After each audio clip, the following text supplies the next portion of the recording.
세 번째로 이야기해야 될 주제는 젠슨왕이 바라보는 AI 끝판대장은 휴머노이드 로봇이라는 주제입니다. 주제가 다 답을 갖고 있습니다.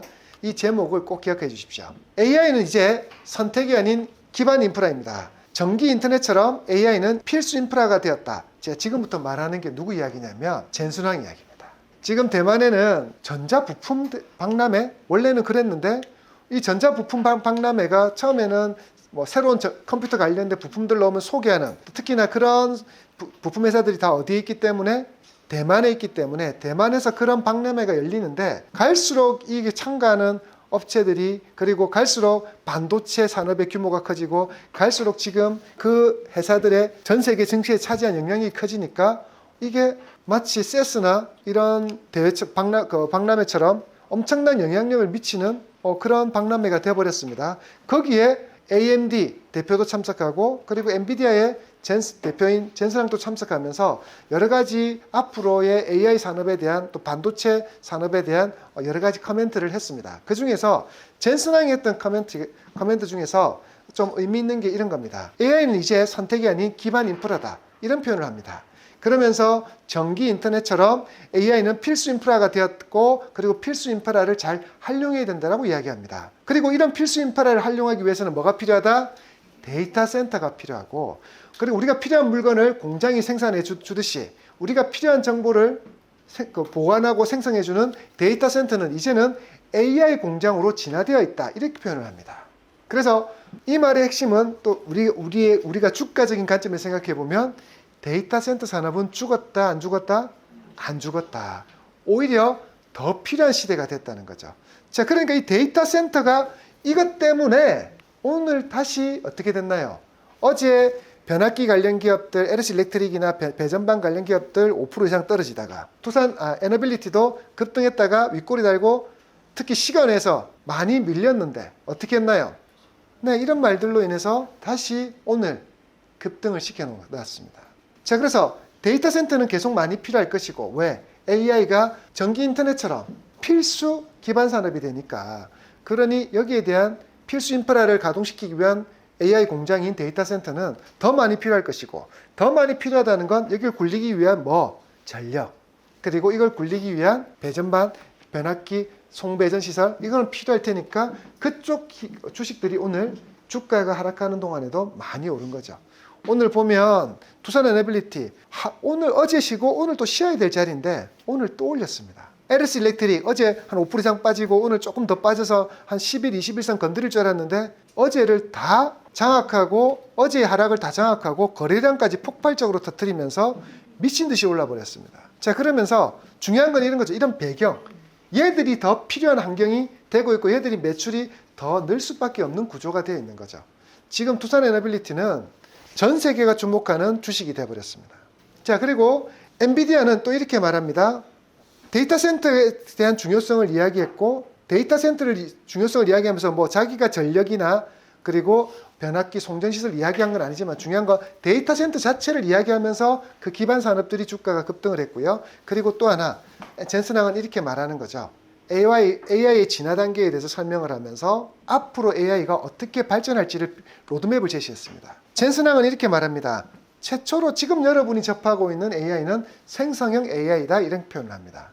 생성형 AI는 여러분이 지금 잘 쓰고 있는 챗GPT처럼 글쓰기와 그림 그리기 같은 단순 업무를 해주고 있다. 그래서 사람들이 하는 단순 업무를 옆에서 보조해주는 AI라는 표현을 씁니다. 그래서 여러분 처음에는 어떻게 합니까? 좀 정리해줘. 기업 분석해줘. 저도 가끔씩 기업에 대해서 분석하는 것을 좀 정리해달라고 요청하기도 하고 이렇게 합니다. 자, 근데 최근에 사람들이 많이 하는 건 또 뭡니까? 사진 하나 틱 넣어놓고 지브리풍으로 바꿔줘. 네, 그림을 시키잖아요. 네, 그렇게 하고 있는 지금 현재 AI는 생성형 AI입니다. 챗GPT로 대표되는 이 AI는 생성형 AI. 그래서 우리들이 하는 일에 아주 단순한 작업을 보조해주고 우리가 단순적으로 반복하는 작업들을 쉽게 만들어주고 시간을 줄여주죠. 자, 이 다음 단계의 AI는 에이전트형 AI라고 그럽니다. 이 에이전트형 AI는 내가 구체적으로 뭘 시킬 수 있다? 일을 시킬 수 있는 겁니다. 자, 그래서 내가 명령을 지시하면 그 명령을 이해하고 그래서 실행까지 하는 내 디지털 비서가 되는 거죠. 그래서 얘가 청소해주면, 청소해달라고 하면 어떻게 합니까? 구체적으로 자신이 입력된 데이터를 바탕으로 청소를까지 할 수 있는 그런 부분들을 행동까지 하는 부분까지 만들어서 에이전트, 뜻이 뭡니까? 내 대리인이 되는 거죠. 자, 그렇게 해서 얘가 내가 해야 될 물리적 업무까지도 대신해주는 그런 부분이 에이전트형 AI입니다. 자, 그리고 이 다음 마지막 단계가 얘들이 이렇게 표현했죠. 젠슨왕은 피지컬 AI다. 자, 피지컬 AI는 현실 세계를 인식하고 물리적 반응까지 같이 하는 AI다. 자, 이게 무슨 말이냐면 그동안은 단순 업무를 반복해주고 또는 단순 업무에 대한 보조, 대행해주는 역할을 했다면 이 피지컬 AI는 거의 나처럼 나와 같은 생각으로 움직이고 또 생각할 수 있다는 거죠. 그런 AI를 피지컬 AI라고 말을 하고 앞으로 가야 될 AI 종착역은 젠슨왕은 이미 이 이야기를 지난 몇 개월 전에도 했지만 여기서 또다시 이야기합니다. AI 종착역은 피지컬 AI다. 자, 그 피지컬 AI가 말은 힘들지만 결국은 뭐냐면 휴머노이드 로봇의 형태 또는 우리가 지금 쓰고 있는 전기차에도 자율주행차 이런 것도 피지컬 AI라고 표현을 합니다. 그래서 이 두 녀석이 뭐가 된다? 결국 AI의 끝판대장이 되는 거죠.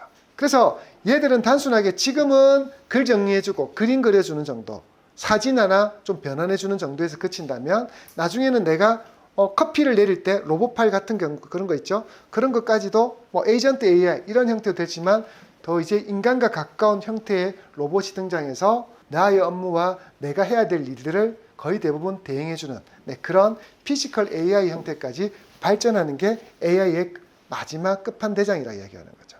자, 그러니 여기서 또 우리는 이렇게 되는 거죠.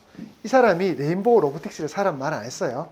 자, 근데 이런 이야기가 정리돼서 젠슨왕이 한 이야기가 나오니까 오늘 아침장에 사실은 레인보우가 8시부터 쭉 급등하고 시작했습니다. 물론 종가에는 다시 빠졌지만 중요한 거 어제 빠지고 무슨 큰일 난 것처럼 빠지더니 오늘은 다시 올리려고 시도를 했다는 거죠. 자, 그래서 여러분이 결국은 마지막에 어디를 관심을 가져야 됩니까? 로봇과 자율주행 이 부분에 관심을 반드시 가져야 됩니다. 그래서 저는 자율주행 관련 기업들 여러분 몇 가지 기업들 안내해 드렸죠. 그리고 로봇 기업은 특히나 저는 로봇은 앞으로 열릴 시장이 무궁무진한 시장이니까 이 로봇에 대한 부분의 관심은 절대 끊어내시면 안 됩니다. 지속적으로 관심을 가지고 이게 뭐가 되는 거죠? 제가 항상 하는 거 10배, 20배, 100배 오르는 기업들은 메가 트렌드 기업이라 그러죠. 그 메가 트렌드를 갖고 있는 기업들을 미리 선점해서 기다리셔야 됩니다. 그래서 로봇주 제가 레인보우 로보틱스를 아직까지 이거는 버리지 마시고 나중에 보시고 추가 매수를 하라는 시점을 잡아드리겠다 하는 이유도 여기에 있는 겁니다. 그러니 젠슨왕 또 로봇의 미래는 이 시장이 엄청나게 크게 성장할 것이라고 이야기하고 있으니 이 시장을 선점할 수 있는 기업 전 세계에 결국은 이런 겁니다. 로봇의 내에 해당되는 것은 누가 생산하겠습니까? 엔비디아가 하겠답니다. 엔비디아가 자기들이 내에 해당되는 플랫폼을 하나 만든 게 있는데 그루트라는 플랫폼을 하나 만들어서 자신들의 플랫폼 안에 들어와서 인공지능, 그러니까 로봇에 내에 해당되는 인공지능을 개발하는 거 협업을 하자 오픈 소스로 풀어놨습니다. 자, 그리고 근데 그건 엔비디아가 제일 잘한다 칩시다. 그럼 결국은 그 뇌를 장착한 뭐는 있어야 됩니까? 하드웨어는 있어야 되잖아요.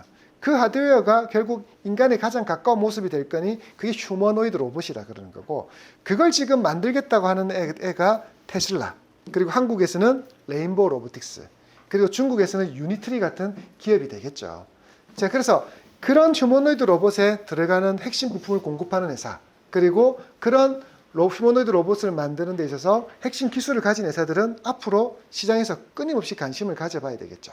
자, 그래서 여러분들이 생각하는 기업들이 어떤 기업들이 여러분 관심을 가져야 되냐면 첫 번째로는 휴머노이드 로봇에 제일 많은 게 뭔지 아세요? 관절. 자, 이 관절을 움직이는 건 감속기. 이제 우리 민우님 수업 오랫동안 들은 보람이 있습니다. 감속기. 정확하게 관절을 펼치고 관절을 오므리고 할 수 있는 감속기 기술이 필요한 거고요. 그리고 그 감속기에게 이 각도만큼 움직여라고 명령하는 액추에이터, 이 기술이 또 필요하고 그리고 결국 이 두 가지가 휴머노이드 로봇의 핵심 부품이 될 거예요. 자, 이런 부품들은 우리나라 기업 중에서는 제일 정확하게 아주 잘하는 기업이 감속기는 SPG, 그리고 액추에이터는 RS 오토메이션도 있는데 지금 보니까 로보티즈가 이걸 잘해가지고 이번에 중국 유니트리에 납품하고 그리고 테슬라에도 납품한다. 이렇게 하면서 주가가 로보티즈가 급등을 해버린 거죠.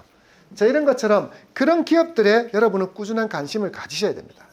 감속기 기술은 예전에도 말씀드린 것처럼 하고 싶다고 쉽게 할 수 있는 기술이 아니라 정말 진입장벽이 높은, 원전만큼 진입장벽 높은 기술입니다. 그러니 이런 부분들이 있어서 여러분 그런 관련 기업들 관심 가지고요. 그리고 무엇보다 중요한 거, 이 전체를 다 아울러서 자, 제조업은 누가 제일 잘합니까? 전 세계에서.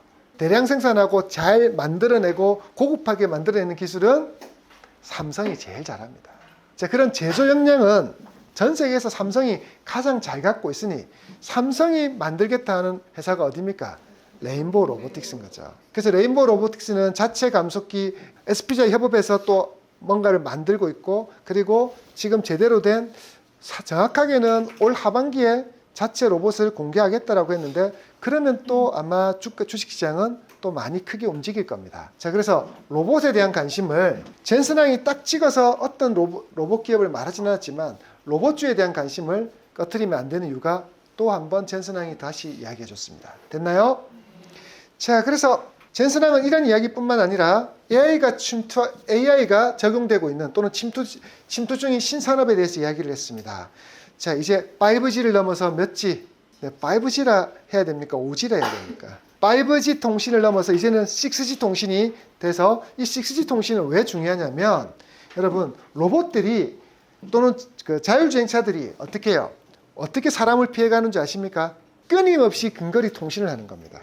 이 머릿속에 있는 뇌에 있는 자 피해야 돼 말아야 돼 이 순식간에 대한 판단을 사람처럼 하는 게 아니라 서로 신호를 주고받는 겁니다. 그러니까 자율주행 통제를 하고 있는 통제센터에서 끊임없이 거기에 대한 통제 데이터를 주고받는 거죠.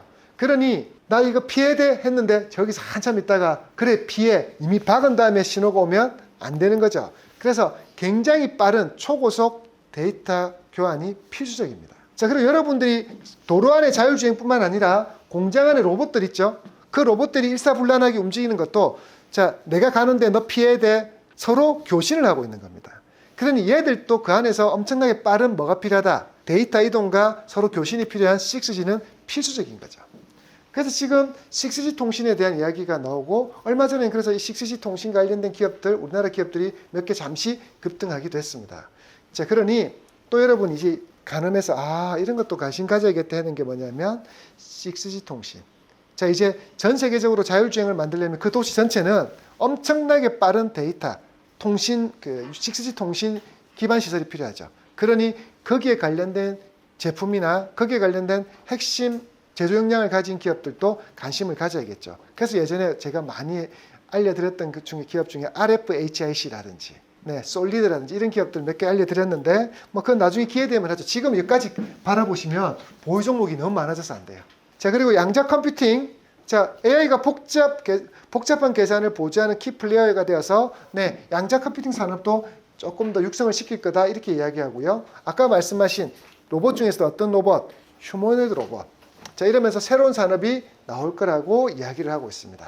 자, 그래서 우리는 이 모든 것을 잘할 수 있도록 AI 슈퍼컴 기반 로봇 개발 플랫폼 프로젝트 그루트라는 부분을 자신들은 가지고 있고 이걸 공개하면서 적극적으로 활용해 주기를 이 생태계 안에 와서 활용하기를 이야기하고 있죠. 그래서 엔비디아 GTC 2024 이 작년 겁니다. 이때 자기들이 엔비디아는 로봇 회사가 아닌데도 이미 자신들은 앞으로 엔비디아의 미래는 이렇게 될 것이라고 플랫폼 그루트를 공개하면서 휴머노이드 로봇을 이렇게 공개를 했죠. 어떻게 보면 엔비디아도 자신들이 가야 될 마지막 종착역은 이제 컴퓨팅이 아니라 로봇이라고 바라보고 있는 겁니다. 자, 근데 이렇게 되면 엔비디아를 사야 될 이유가 더 늘어나나? 이런 생각도 들 수 있겠지만 적어도 어쨌든 엔비디아가 이렇게 되더라도 생산은 누가 해야 될 것 같으세요? 자, 이렇게 생각해 보십시오. SK 하이닉스가 왜 주가가 급등했는데요? 왜 삼성전자보다 더 많은 이익을 냈는데요? 엔비디아의 HBM을 생산하면서죠. 엔비디아는 그런 설계 능력과 이러한 능력에서 제조 능력은 결국은 누군가에게 맡겨야 되는데 그걸 SK 하이닉스가 제일 잘한 거죠. 마찬가지로 엔비디아가 이런 부분 자기 로봇을 자체 생산하겠다? 그러지는 않을 겁니다. 분명히 엔비디아도 자신의 이러한 부분을 실현시켜 줄 파트너 또는 연합군을 만들어야 될 텐데 그 연합군 안에 뭐 삼성이 들어가면 좋고요. 아니면 삼성이 굳이 그렇게 안 해도 우리가 자체적으로 할 수 있다. 자신들도 제조는 그 반도체 제조 역량은 갖고 있으니까요. 그렇게 해서 할 수 있겠다라고 하면 더할 나위 없이 좋을 거고요. 중요한 거 로봇 관련주, 그 중에서 휴머노이드 로봇 관련주를 가지고 있는 것은 꼭 필요할 것 같습니다.